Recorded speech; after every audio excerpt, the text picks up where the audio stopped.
Man, I used to go to 155th just to watch Skip.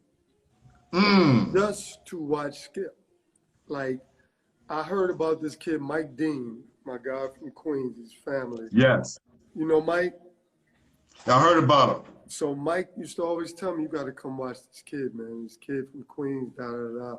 And I went up there and, you know, it was over after that. Like, I used to go up there just to see Skip, just to watch him play. And it's funny, he got the league. I think I first saw him in the league with the Bucks. And I'll never forget, I was playing. He gets on the court, and he only played a little bit. And this is when the time, this is why you got to give Skip a lot of credit, right? Yes. Skip was able to go from that street ball to the league, right? And there's a connect and a switch that has to happen, and he was able to do it. So, like, he should get extra credit for that, right? Because I remember when he first came in the league, if I can recall, and Skip can correct me if I'm wrong, but he was in Milwaukee, and I think he was struggling a little bit with that, you know, how do I fit in? You know, I got my style. And I remember us on the court, and I was just like, man, keep doing what you're doing. You're going to be fine, da, da, da. And then it just happened.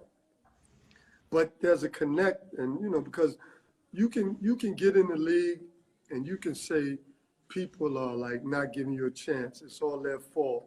You should have done this. You should have done that. Skip made it happen.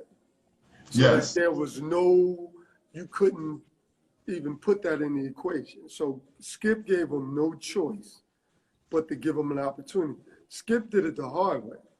You know what I mean? Right. Skip had to go to Fresno. You know, he had to do it. He had to make, you know, he had to force them. He had to go to JUCO. He had to go to Fresno. Then he had to ball like in the streets and get his name up. Yeah, he had to do a lot. He had to force them to, like, you know, even in Orlando, like he forced that issue. He, you know what I'm saying? He got his opportunity and he made the best of that opportunity. In Houston, whatever, Skip was a competitor, but there was something inside Skip that it was like, you're not stopping this. You know what I mean? You're not stopping it. I'm going to make it happen. And I think Skip probably should get more credit than he gets because of that. Come on, basketball heads. Let's get rocket, baby. Let's get there. We go. Think about myself. God bless my father. My father, after I was 10 years old, my father wasn't really in my life. My father always been strung out on drugs, running up all over New York City. My mother working 2, 3 jobs just to, right? Look where basketball is taking me. Forget the NBA. I would have never saw a lot of cities and states in the United States without basketball. Facts. We take that for granted. Facts. Right? You got people talking about, man, I want to go to Greece. Man. Some of y'all haven't been to South Dakota, Idaho, North Dakota, Phoenix, Arizona. Some of you haven't been to a lot of places in New Hampshire. Some of you haven't been to a lot of places. And I would say I've been to every city and state. I mean, every state in the United States because of basketball.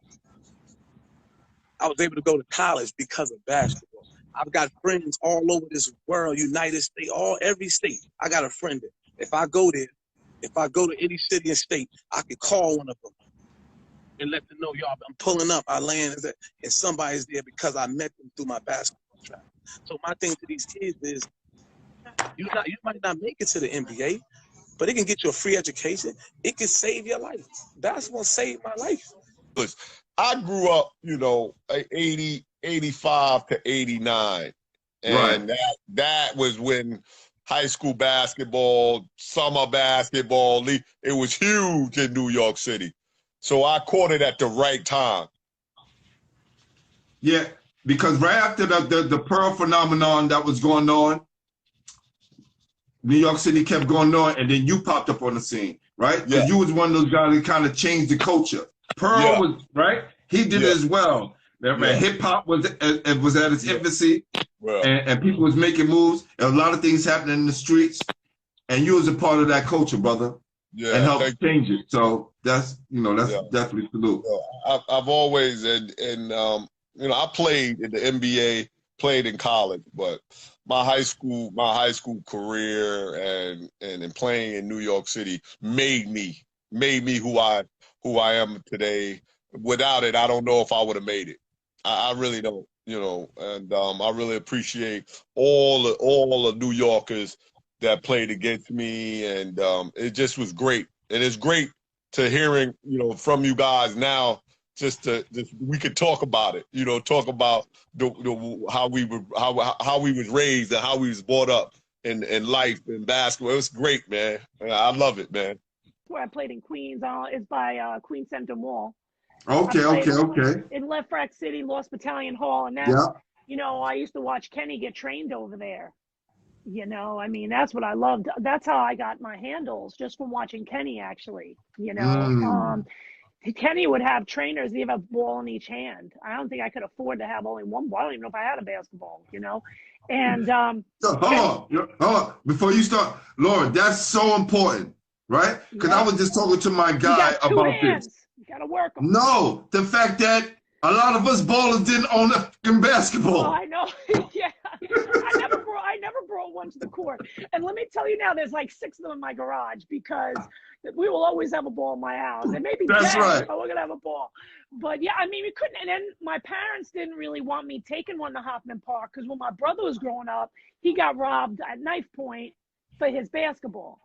Wow. So yeah, so they didn't want me taking a ball, because especially being a female, especially in Lost Battalion Hall, because I go, like I said, I play in Lost Battalion. I'd watch Kenny, and they were training him, and you know, whatever. And I was like, I'd absorb it. To this day, when I train my basketball players, I do so many of those drills just because I watched it. Because my dad, and I told you, my dad used to throw me into the garage and then say, you know, Larry Bird can shoot with his left hand. You need to be able to shoot with your left hand. So, and now when I dribble, I actually look like I'm a left dominant player, because I always go to the left side first. It's just a natural instinct. And my right hand isn't as strong ball handling wise, even though I shoot with my right. Laura, you know what we call that? When your right hand, when you shoot with your right hand and you dribble to make your move with your left hand, that left hand is called the boogie hand. And we got that from Pearl. We got that from Pearl. Yeah, is that what he said? Yeah. Pearl used to have the ball way out here, but he was right-handed, but kept the ball mostly in his left hand. I got a picture with Pearl and Bernard King back in the day when they were Christ the King. Yo, can you send it? Can you send me that, Laura, please? Yeah, I gotta find it. I will. I gotta find it. Yeah, It might be up appreciate in that. I got this like trunk full of stuff, but yeah, because you know things weren't digital back in the day. Right. You know, just take a picture, boom. Any old articles, please. Yeah. That'd be good. Oh, I have all that I got, because I was thinking about putting them in my book, but when my publisher shot me down about putting them in my book, I was like, oh, all right, well, I guess I won't do that. Because I felt like if I was going to tell my story, at least I better prove that I did something. You know you know what I mean? Right. But it's okay, because the book is really just trying to help athletes who get injured so they don't fall into a depression or anything like I did. I mean, I was messed up for a long time. Y'all ready?